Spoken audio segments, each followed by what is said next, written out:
I am asked now to expand my attention first to the being that we know as Gaia, the vibration of our Mother Earth, as she wishes to speak here today.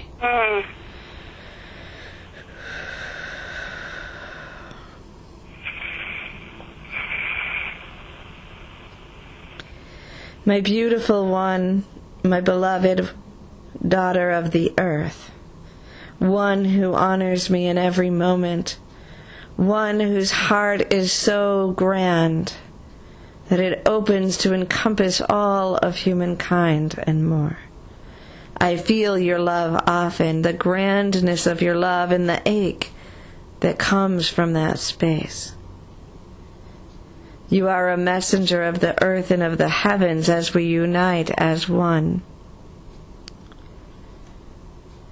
Look upon me and feel me and know that there is not one place on this earth that the children can go that I will not love them. People do not always see this. People see the famine and the drought, poverty and war. They think that they are needing to protect me or they are abusing me, and some feel that I would harm them in return or ignore them. But if you could feel now the love that I have for every part of me, for you are an extension of me, know that there is not one place on this earth that this plane could go that I would not love them, embrace them. Even if they shift from the physical and transform into the vibrance of spirit, they will be loved as they do, for the earth, my essence, always loves. Perhaps that's why I am so often being gifted the bodies of those on earth returned to me in burial, for I love them.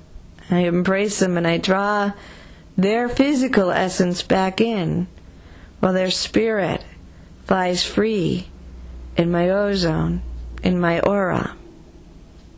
There is no place that I do not love. So let us start first there and ask that you feel this love, that you remember this love, and remember that no real harm can come here. It's so hard to remember that, to feel this love when you see what feels like harm around the world, because you see death as harm and pain as harm, but this is not true. It's always, always just changing and shifting forms. So let us start with that base here now, as you center into the remembrance of love.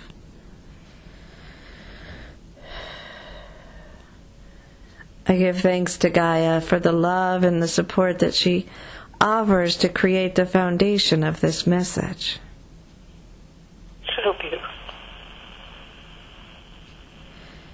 And now the being that I am seeing is a very large galactic being, purple and white. And his presence is here on the earth, as loved by Gaia as every human. He's showing his essence standing large in our atmosphere. It's like a spirit being. And he shows the plane moving directly through his heart. So he's standing so large in his vibration that the heart center acts as a gateway, a stargate, and the plane moves through. They are flooded by light and freedom. Oh. And I'm seeing every human in that plane as it moves through the stargate being free to choose the timeline that suits them best. And they scatter in their energies by each moving into the timeline that is most energetically correct for them in this moment. And it's hard as a human to interpret what that could mean, but many are jumping timelines to lives very similar to this that are filled with joy. Others are jumping timelines into past lives to bring back the knowledge that they have here into the past. Others are jumping timelines to be just simply in spirit form. And there are some who seem to be remaining in this timeline.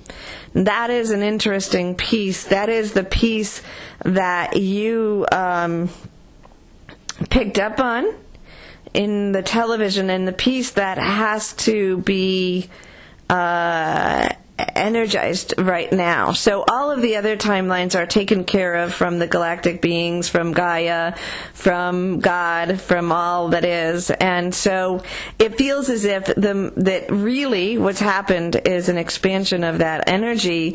Part of that is shifting people's psyche here on Earth. Part of the gift of it is that they all got to move into a timeline. More and more of this is going to happen. Not necessarily more and more planes, but more and more people, because the veil is thinning and we're going to be stepping out of time and creating heaven on earth. Some of them actually are in the vibrant new earth and helping to bring that here on earth. So there's a lot of dimensions that incredible, beautiful things have happened. And a lot of people are shifting their consciousness because they're wanting to attach it, in a sense, to a conspiracy theory, to an evil pilot, to something earthly and manipulative, because it frightens them to think of the other alternative, which is that there is a galactic energy, that there's a possibility of going through a Stargate, that we could actually jump times, that our timeline is not as strong as it used to be, that we're going beyond the physical reality and rules that we've set around this world and actually bringing in higher frequencies in which the natural laws change. So actually there's more fear around the gentleness that we see than around the idea of being able to categorize it as something evil, something in war, something that could create something negative here on earth.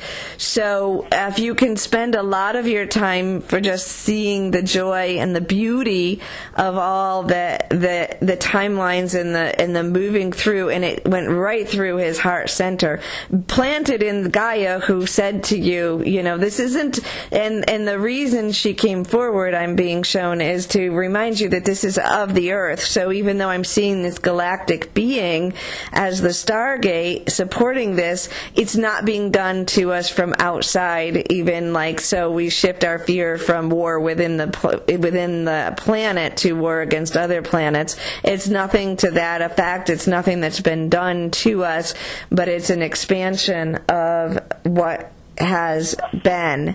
So when I then bring it down and ask about the eyes of the pilot that you saw, and was this, because they did show that a small fraction of this energy remains in this timeline, and how that plays itself out down here now will be is still in creation stage. So there is a sense that you can add your energy to this by choosing a beautiful vibration for this to play itself out as. And as painful as it is for some of these people and families to never know what happened to them, in a sense that's perhaps the best case scenario, because it does extend them from the limited view, and even though that missing in action type of, because no explanation comes, it actually stretches people's minds to the idea that perhaps there's more than we can see with a physical eye. And people are resisting that because it's frightening to them, but it is stretching people in that way.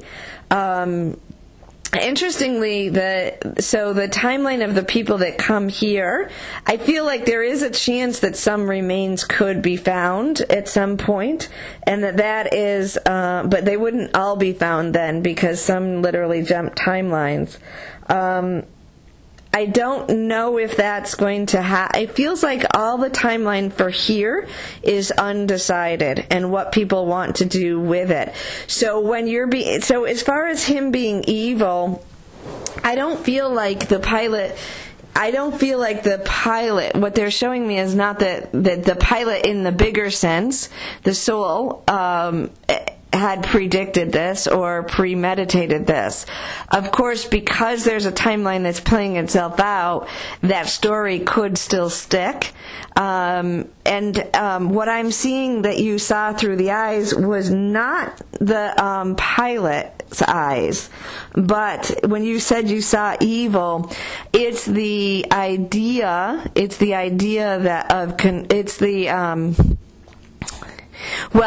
energy of evil, and evil is fear or live backwards. So it's a vibration that dances with the darkness, but we know even that's of oneness. But it's the storyline. It's the energy that would be attracted to creating a storyline that would create more havoc and chaos and separation here on Earth. So it's not the pilot himself that you saw, but that energy that came through him. And so your declaration was to declare that this is not the timeline we're choosing. We're not choosing this storyline. We're not choosing war to come from this or further separation. So where they're wishing for you to place your attention, they want you to place your attention on the beauty of that galactic being, the love of the heart, the love of Mother Earth, and the idea that we're now reaching time and space where our physical reality literally can bring in the new Earth, and that we can go beyond our physical understandings and expand people's attentions. But at the same time, they do also want you can put some attention onto imagining or creating a timeline that is very gentle and beautiful even here on Earth. So either where people are finding comfort in knowing that, maybe if they want some remains so that they feel comfortable with that, or that the world is coming together and some healing gets done from that. But gentleness. So create and imagine the physical world timeline with gentleness and love and joy and comfort. You can comfort the families to help them sense their loved ones in a joyful place and feel that.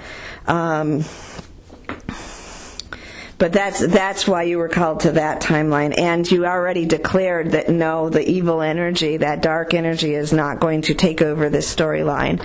And you allowed the beings to come through to support you in that. So I am going to leave you here with that message and that love, and just let you be in the Crystal City in the New Earth, and maybe just greet some of the people and ask them where they are and what they're doing now. And imagine while you're in the New Earth the most beautiful scenario for our current timeline. Yes. All right? Always beautiful. Thank you, Sheila. You're welcome.